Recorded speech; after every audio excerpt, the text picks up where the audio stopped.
Today we're going to be looking at Adore in the color Wild Cherry. So first thing you may notice is that my swatches are labeled 1 through 12. I do just want to say that is not synonymous with hair levels. I just number the swatches to help us keep track of each throughout the video. Also, my swatches are not virgin hair, which means they've been chemically colored, treated, or bleached at some point in their existences. 1 is green, 2 is gray, 3 is a medium natural red, 4 is a soft black, and then 4 to 11 is a range that goes to platinum blonde, and then 12 is like a toned version of number 11. So essentially, we're going to start by taking the dye directly from the container, and we will apply it to the very top of each swatch. Then some people do like to dilute their dyes, so I will do a diluted version at the bottom of each swatch. Please keep in mind, everyone's hair is different, which means everyone's hair will take color differently. Plus, different screens and monitors can make colors look different, so please just use my video as a reference for how this could possibly maybe turn out for you.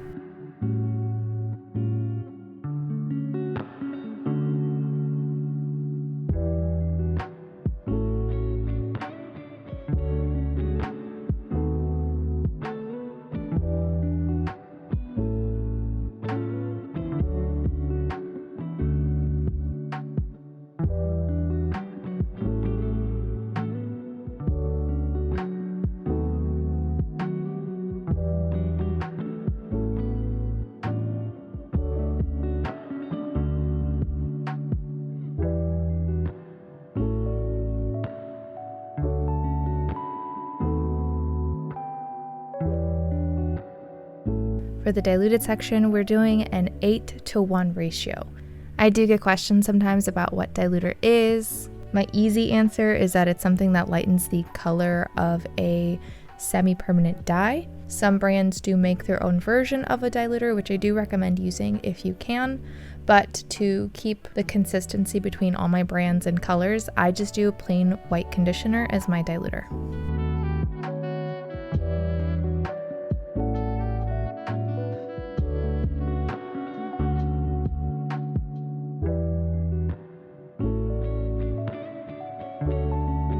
I'm going to let these sit for about 2 hours to let them really absorb the color. I will then rinse them out, and when they're dry, I will meet you back here.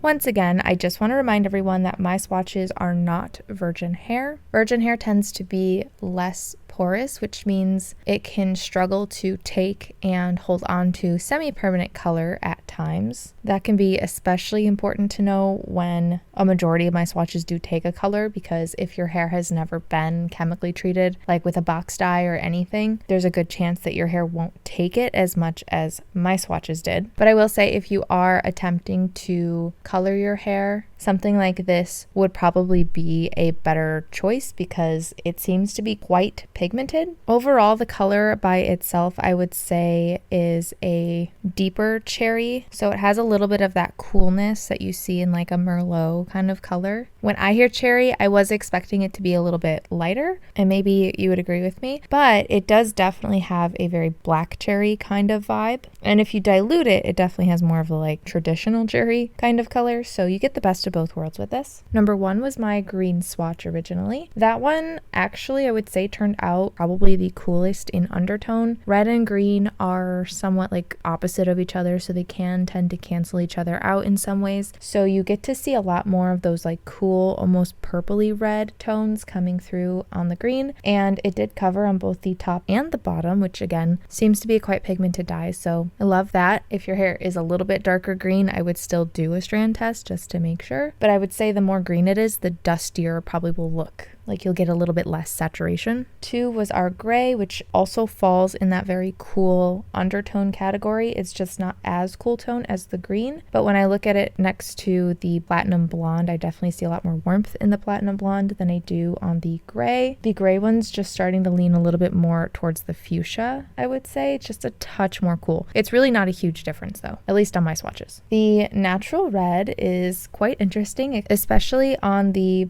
bottom portion because it has almost a natural quality to it still, but at the same time, the way that this wild cherry mixed with the natural red is so unique. It almost kind of accentuated the red in the hair from before and then turned it to like a slightly more unnatural look. Because if you look at maybe like 7, the undertone, or 8, they kind of fall in a similar family of how they turned out, but the 3 on the bottom just looks more saturated. There's a lot more softness coming through on the 7 and 8, and I would say that's true for the top half as well. I think really it's just the warm tones come out a lot on the 3, and overall that probably is my warmest swatch out of all of these. On number 4, which was our soft black, it was not a jet black. I could see maybe a slight undertone difference. It might just be a touch more pinky than it was. But if your hair is naturally a color like this, I don't know if I would recommend dyeing your hair at all unless you're just looking for something that's super temporary, because I don't know how long it would stay. But this is very pigmented, and I do swear I can see a very, very, very slight difference. 6 was our deeper brown. On the top half, I would say it still has a brown quality, but again, the undertone has changed quite a bit. And even on the diluted section, really, it has more of like an auburn kind of look. So you get to keep a little bit of that natural vibe from before. The wild cherry on top just makes it a little bit more fun. But because of that natural tone underneath, just like I was saying with 7 and 8, it just has a slight bit more muted quality to it. So it's just not quite as saturated as maybe like the platinum blonde would be. I'd give the same critique for 6 and 7. It's just that these swatches get a little bit lighter. So almost auburny, but as the swatches get lighter, just a little bit more red instead of the natural brownish red. And then 8 is where I would say it starts to look the most unnatural. It's still not quite as saturated as the lighter swatches are, but I can look at both the top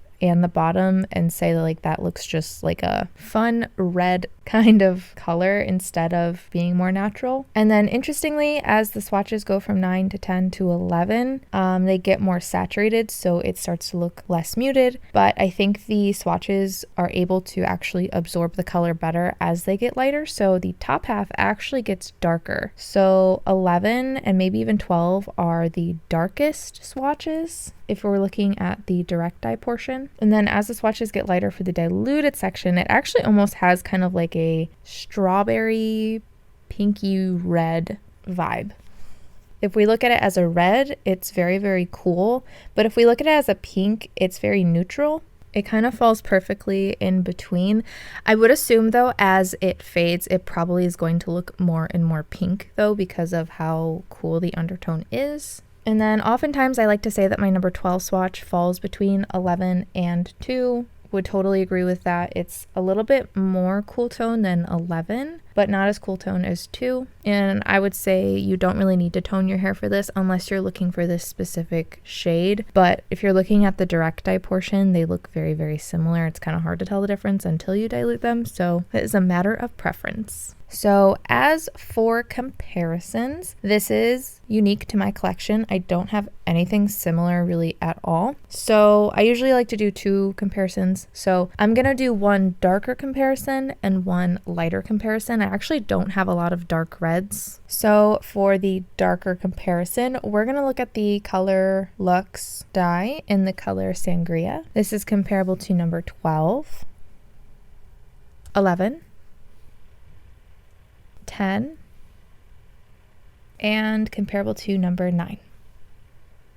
Sometimes the diluted section can be a little bit distracting, so I wanted to cover that up for now so we can see the direct dye compared. On my swatches, I would say the Sangria is a little bit softer, or a lot of bit softer. It's more on the muted side. It's not as saturated. And so even though the undertones could be labeled as similar, because you lose some of that saturation for the Sangria, it's a little bit harder to tell. Sangria also is not as dark. They look probably the most similar on the number 12 swatch. But I think Sangria is not as pigmented as the cherry, which often will happen with those more muted colors. But as for dark reds, these were my most similar in comparison. The Lunar Tides Cran Baby was probably the next most similar, but that one was a little bit more cool in undertone. The undertone actually matched with Sangria a lot better. And Cran Baby is also a lot softer in undertone as well, which is another reason why the Wild Cherry is more unique for my collection, because it is a lot more saturated. And then when you look at the diluted sections, you can really see the difference, especially with the saturation. Wild Cherry is definitely not as soft. And then I wanted to pick a lighter red that was also on the cool undertone side. So we're going to look at Arctic Fox in the color Wrath. This is comparable to number 12,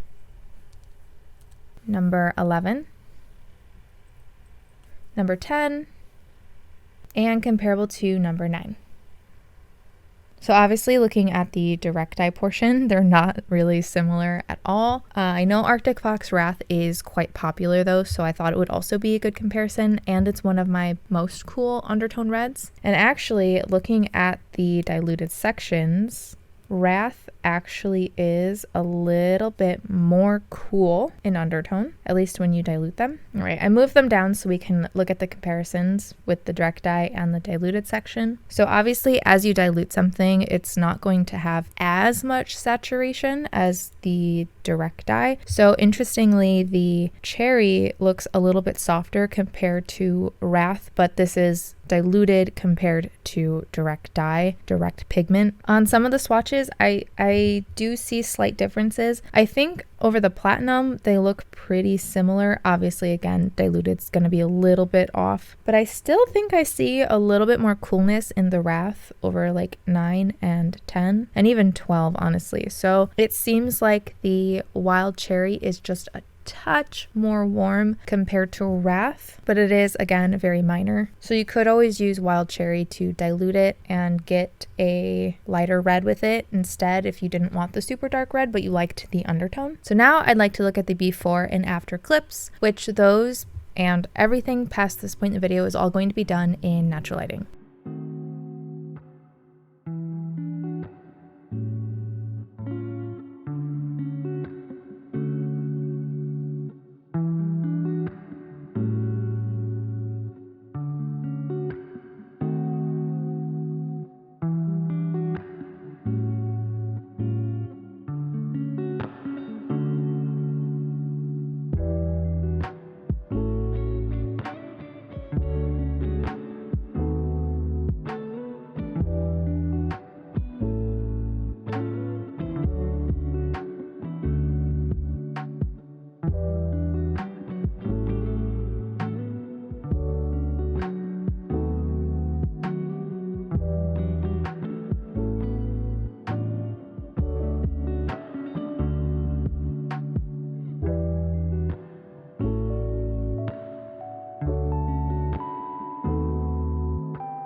I hope my video helped. If you have a request, I do have a link below to a Google form you can fill out. Just remember, I only do brands that do not test on animals. I'm also open to different video ideas as well, so feel free to put that in there. Thank you so very much to my patrons, and thank you so much for watching, and I hope to see you in my next video.